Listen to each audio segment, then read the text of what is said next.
तो आज इस बेहद खास शो में हम बात करने जा रहे हैं राजनीति के दोगलेपन की, राजनीति के दोहरे चरित्र की।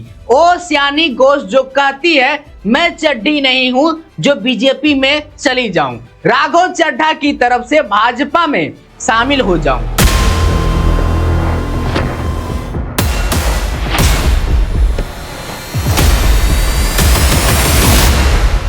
वो इस बात को लेकर गौरवान्वित महसूस कर रही हैं कि मेरी पहली मुलाकात प्रधानमंत्री से हुई है।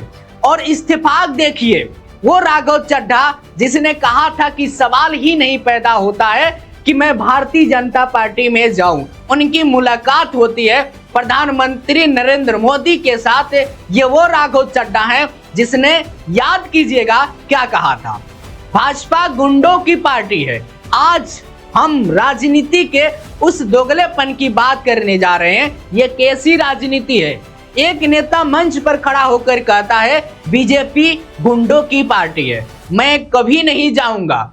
दूसरी नेता कहती है मैं चड्ढी नहीं हूं जो बीजेपी में चली जाऊं, और कुछ महीने बाद दोनों एक ही फ्रेम में नजर आते हैं, एक ही कुर्सी के सामने हाथ जोड़कर खड़े हैं, मुस्कुरा रहे हैं, गौरवहीनता महसूस कर रहे हैं। क्या यह भरोसे लायक है? आज हम बात करेंगे इसी दोहरे चरित्र की, इसी पलटी मार राजनीति की।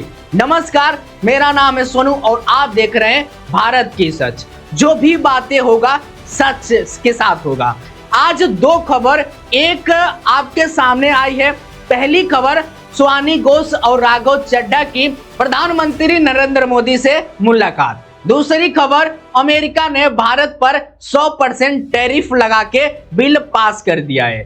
दोनों खबर अलग दिखती है पर दोनों रिश्ता एक ही है, झुकना, पलटना और जनता को भूल जाना।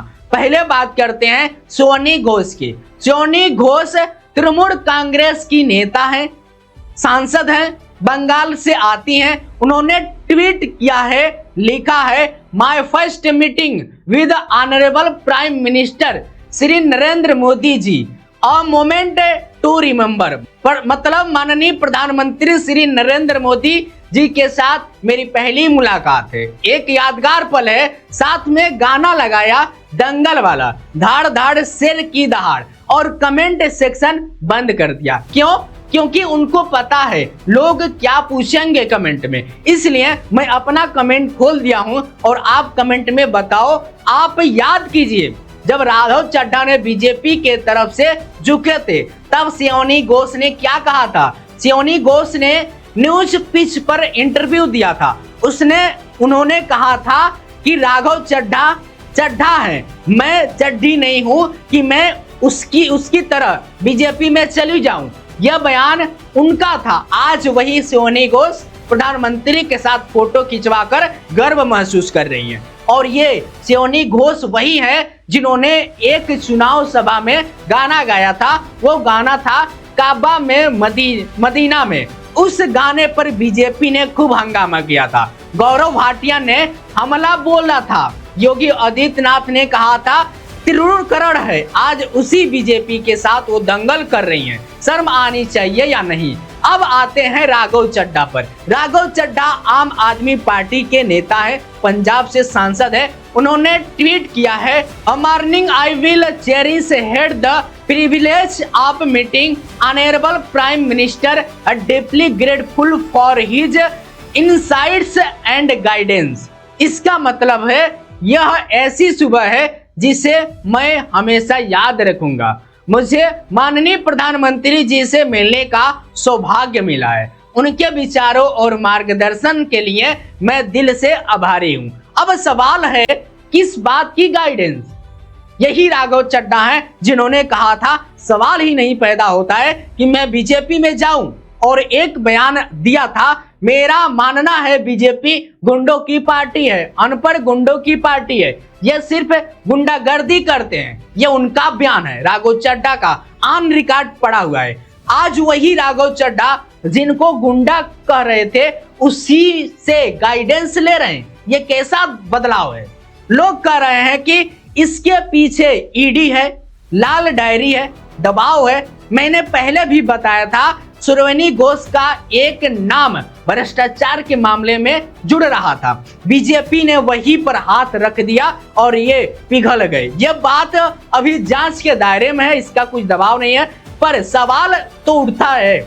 और सिर्फ ये दो ही नहीं, यूसुफ पठान, इरफान पठान के भाई क्रिकेटर अब सांसद है, वो भी कह रहे हैं कि प्रधानमंत्री से मिलकर गर्व हो रहा है। ये यूसुफ पठान, शर्म करो, बंगाल चुनाव में बीजेपी ने मुसलमानों को घुसपैठिया कहा था, पूरा प्रचार मुसलमानों के खिलाफ किया था और आप उसी गोद में जाकर बैठ गए। ये है राजनीति का असली चेहरा। कोई विचारधारा नहीं, कोई सिद्धांत नहीं, बस कुर्सी। ज्योतिरादित्य सिंधिया को देख लीजिए, मिलिंद देवड़ा को देख लीजिए, जितिन प्रसाद को देख लीजिए, सब कांग्रेस से निकले बीजेपी में गए, फिर वही भाषा बोलने लगे। मुझे दिक्कत बीजेपी के उन पुराने कार्यकर्ताओं से नहीं है जो 20 साल से विचारधारा से जुड़े हैं। मुझे दिक्कत इन पलटू नेताओं से है जो सुबह कुछ और शाम कुछ और, बस दूसरी बड़ी खबर पर आते हैं। ये आपसे जुड़ी है, आपके जेब से जुड़ी है। अमेरिका के सीनेट ने एक बिल पास किया है, 86 वोट पक्ष में है, 11 खिलाफ है। मतलब रिपब्लिकन और डेमोक्रेट दोनों साथ है। बिल क्या कहता है? भारत, चीन, स्लोवाकिया, हंगरी और अजरबैजान पर 100% तक टैरिफ लगेगा। क्यों? क्योंकि यह देश रूस से तेल खरीद रहे हैं। अमेरिका कह रहा है रूस की कमाई रोकनी है ताकि युद्ध रुके, पर सवाल भारत से है। ट्रंप ने कहा ईरान से तेल मत खरीदो, रूस से तेल मत खरीदो, भारत ने कम कर दिया। ट्रंप ने कहा ईरान के चाबहार पोर्ट का काम बंद करो, भारत ने बंद कर दिया। फिर भी 100% टैरिफ और हमारी सरकार खामोश है, मोदी जी खामोश है। याद है गोदी मीडिया क्या कहता था? जब मोदी और ट्रंप मिलते हैं तो बिजली कड़कती है, केमिस्ट्री ऐसी मिलती है बिजली कड़कती है। अब कहां गई बिजली? अब 100% टैरिफ लग रहा है। इस पर कांग्रेस नेता पवन खेरा ने बयान दिया है। पवन खेरा ने कहा ऐसा लगता है जो आता है ब्लैकमेल कर लेता है। ये क्या हाल बना दिया है? विश्व गुरु ने, ये उनका बयान है। अरविंद केजरीवाल ने भी यह बयान दिया है। उन्होंने कहा है देश को अमेरिका के हाथों गिरवी रखने के बाद, ट्रंप की गुलामी करने के बाद मोदी जी देश के लिए यह लाए हैं। आज देश के हर फैसले में ट्रंप का खदल है। ये अरविंद केजरीवाल का बयान है। राहुल गांधी भी लगातार यही बता रहे हैं और राहुल गांधी ने कहा था पहले मोदी जी अमेरिका गए, गले मिले, अब गले लगने वाली फोटो देखिए आपने, कहाँ गया, कहाँ गायब हो गया। ट्रंप ने ऑर्डर दिया इस बार गले नहीं लगेंगे, इस बार टैरिफ लगाएंगे। चूत तक नहीं निकली। ये राहुल गांधी का बयान है। और राहुल गांधी ने कहा आर्थिक तूफान आने वाला है। कोविड आया तो थाली बजाया, अब आर्थिक तूफान आएगा तो क्या करवाएंगे? यह सवाल राहुल गांधी ने उठाया। क्या यह सवाल गलत है? ट्रंप ने 56 बार कहा है कि मैंने भारत पाकिस्तान का ऑपरेशन सिंदूर रुकवाया। व्यापार रोकने की धमकी देकर भारत सरकार ने एक बार भी खुलकर नहीं कहा कि यह झूठ है। ट्रंप ने भारत को हेल होल कहा। सरकार खामोश एक ऐसी विश्व गुरु वाली छवि है। और सांसद का हाल देख लीजिए, पिछले 2 दिन से लोकसभा नहीं चल रही है। समाजवादी पार्टी चंदा चोरी का मुद्दा उठा रहे हैं, नारा लगा रहे हैं चंदा चोरी गद्दी छोड़। महुआ मैत्रा पोस्टर लेकर खड़ी हैं। पोस्टर पर लिखा है लापता भाई लापता है, देश के गृह मंत्री लापता है। उनका कहना है जंतर मंतर पर छात्रों पर लाठीचार्ज हुआ, 2 हफ्ते हो गए, अमित शाह भी सदन में नहीं आए। ये महुआ मैत्रा का विरोध है। उधर राघव चड्ढा ने एक ही अच्छा मुद्दा उठाया था। उन्होंने कहा डॉक्टर और डायग्नोस्टिक सेंटर का कमिश्नर का खेल चल रहा है। 9000 के SIR में 3000 डॉक्टर की जेब में जाता है सिर्फ रेफर करने के लिए। राघव चड्ढा ने कहा यह बात सही है, पर जब आप खुद ही सत्ता की गोद में बैठ जाओगे तो इस पर कार्रवाई कौन करेगा? फिर किरण रिजिजू खड़ी होते हैं और नेता प्रतिपक्ष मल्लिकार्जुन खड़गे को नियम पढ़ाने लगते हैं। खड़गड़े भड़क जाते हैं। खड़गड़े कहते हैं, क्या मैं तुम्हारा दिया हुआ पढ़ूं? यह मेरा अधिकार है। क्या बोलना है, कब बोलना है, यह खड़गे का बयान है। संसद में हंगामा है, एक बिल बिना चर्चा के पास हो गया, टैक्स वाला बिल, और वित्त मंत्री निर्मला सीतारमण और बाबुल सुप्रियो में बहस हो रही है कि आंकड़ा 54 करोड़ है या 16,000 करोड़। आम आदमी पार्टी के संजय सिंह कहते हैं, अगर अतिरिक्त बजट लाना है तो शिक्षा पर लाओ, रोजगार पर लाओ। यूपी में मिड डे मील में पानी वाला सब्जी मिल रही है और उस पर लाओ। छात्र पर आंसू गैस के गोले पर कितना खर्च हुआ, इसका हिसाब लाओ।